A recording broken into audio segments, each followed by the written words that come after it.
Bonjour Cécile Comics et aujourd'hui je vais vous parler de Firepower, une relecture d'Iron Fist par Robert Kirkman et Chris Samnee, sortie aux États-Unis chez Image Comics et en France chez Delcourt.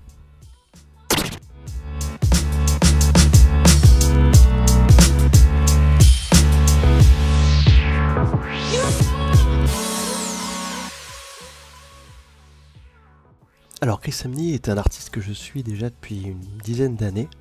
Depuis que j'ai découvert tout à fait par hasard le polar qui s'appelle Area 10, qui est sorti sous le nom de Zone 10 chez Delcourt je crois, vers 2011, et qui était scénarisé par Christos Gage, si je prononce bien son nom. C'était un polar dans une ligne que Vertigo avait créée, où il y avait plein d'artistes qui faisaient des petites histoires d'une presque une centaine de pages en noir et blanc. Et donc j'avais pris à peu près toute la collection et j'avais découvert cet artiste avec un style vraiment très intéressant. Vous voyez que déjà il maîtrisait parfaitement les jeux d'ombre, mais on était sur des visages et des designs qui étaient beaucoup plus réalistes. Son style faisait penser par exemple un petit peu plus à ce que fait Michael Gaydos sur la série Jessica Jones Alias. Et puis après ça, je l'ai retrouvé sur une série qui est passée un peu inaperçue, mais qui est une petite merveille, qui s'appelle Thor The Mighty Avengers, qui a été arrêtée un petit peu trop tôt, qui était scénarisée par Roger Landridge, et c'est vraiment une excellente série qui montre un Thor assez jeune qui arrive sur Terre et qui rencontre Jane Foster. Et là pour le coup le style de Chris Samnee était vraiment très différent, beaucoup plus léger, parce que c'était un titre qui s'adressait aussi à un public plus jeune, et on était dans quelque chose de beaucoup plus épuré, beaucoup moins d'ombre, même si ça restait quand même assez présent dans son style, et on va voir justement comment son style se développe après. Mais c'est une série dans laquelle on voyait par contre qu'il avait renoncé, en tout cas il s'était éloigné d'une représentation réaliste des visages, etc. Et il commençait déjà à styliser beaucoup plus ses personnages pour leur donner presque un aspect un petit peu plus cartoon. Et c'est là où je suis vraiment tombé amoureux de son style, parce que j'aimais énormément sa capacité à jouer sur les ombres, et à proposer un rendu extrêmement réaliste et fidèle des vêtements, des décors, un petit peu comme le fait David Mazzucchelli par exemple, ou Goran Parlov. Et de l'autre côté,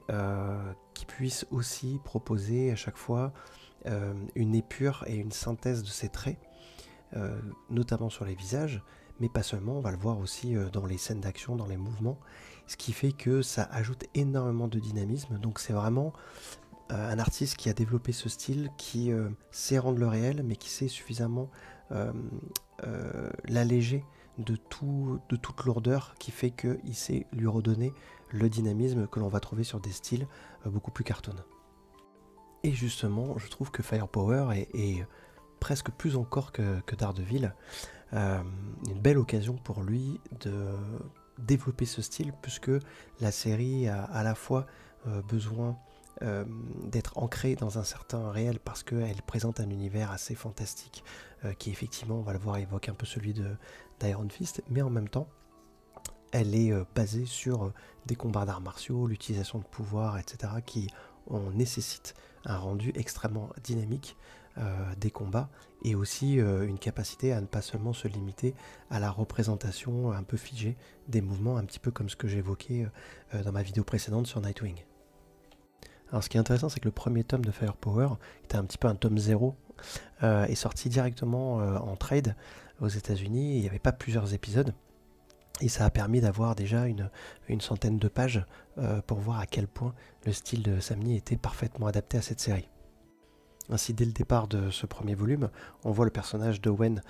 Johnson qui parcourt en Chine une chaîne de montagnes à la recherche d'une cité mythique, et on voit tout de suite que le rendu par Chris Samnee est quasi photographique, que les roches, la neige, tout est parfaitement bien rendu, et en même temps, sur le visage d'Owen, on voit comment il a su styliser ses traits,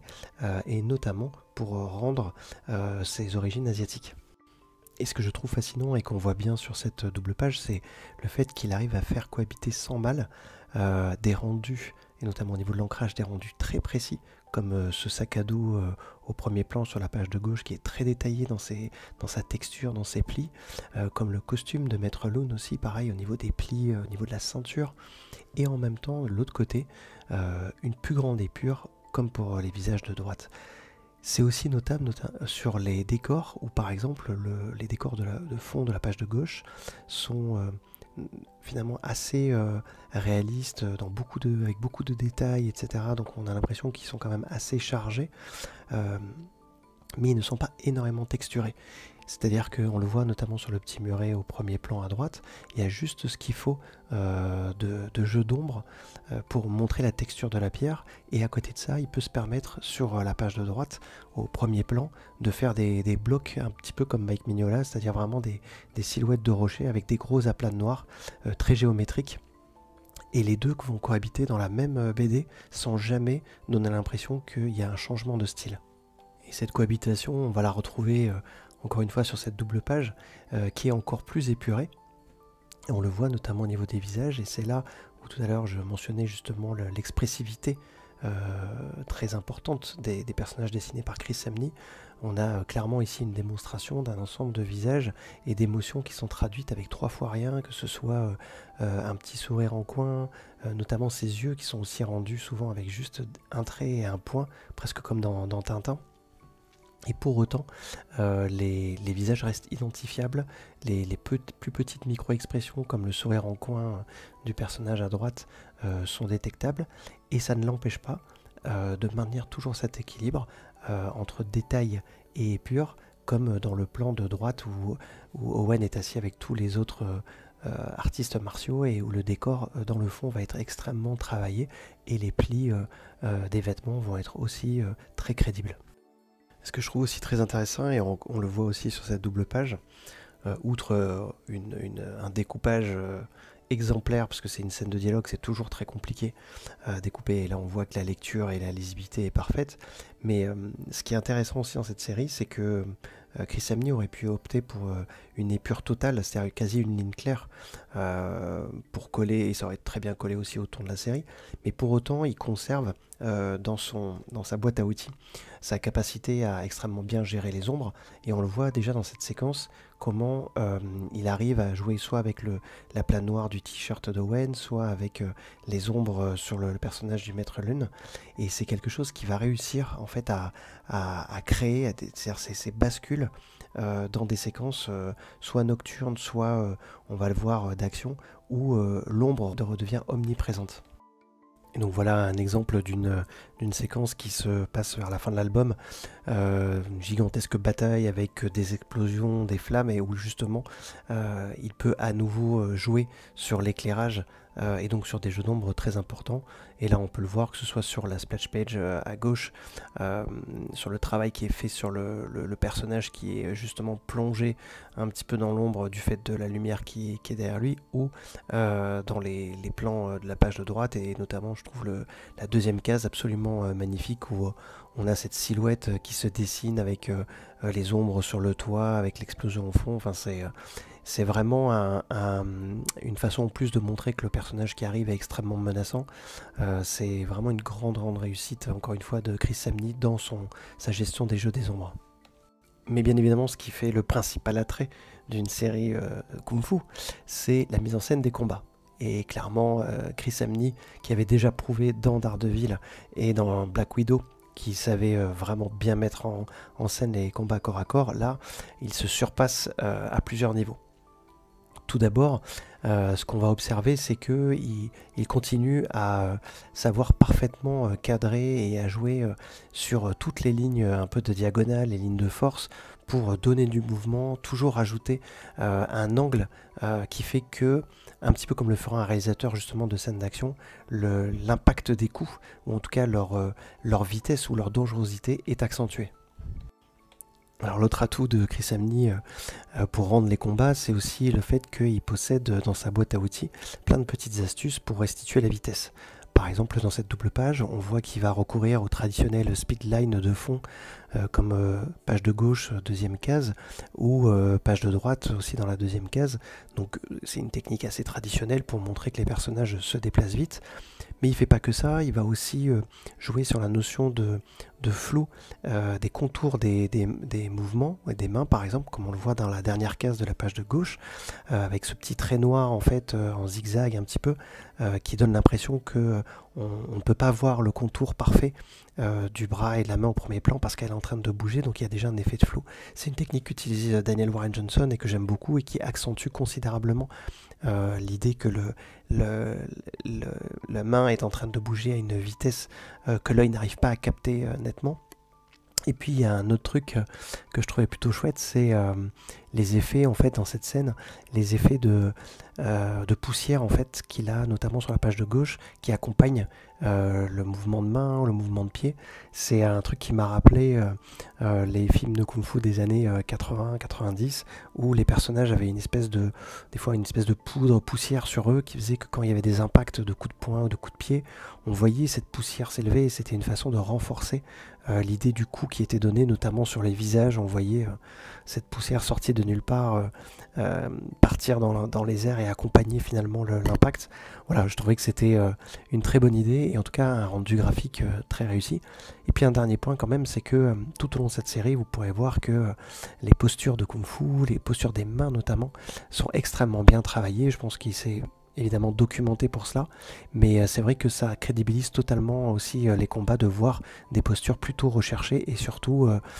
qui ont l'air physiquement en fait d'être faisables par les personnages. Enfin, je vais terminer avec cette double page qui montre l'affrontement à coups d'arc et de flèches entre les différents antagonistes à la fin de l'histoire. Là, on voit en fait que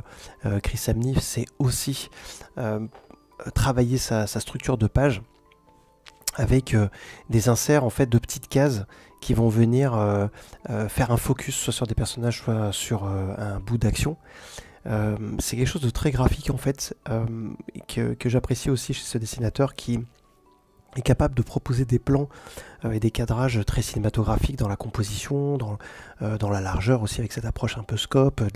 de la gestion sur plusieurs niveaux de plans, mais il sait aussi revenir à quelque chose qui est du langage du comics, en fait, le langage de la bande dessinée. Donc revenir à des cases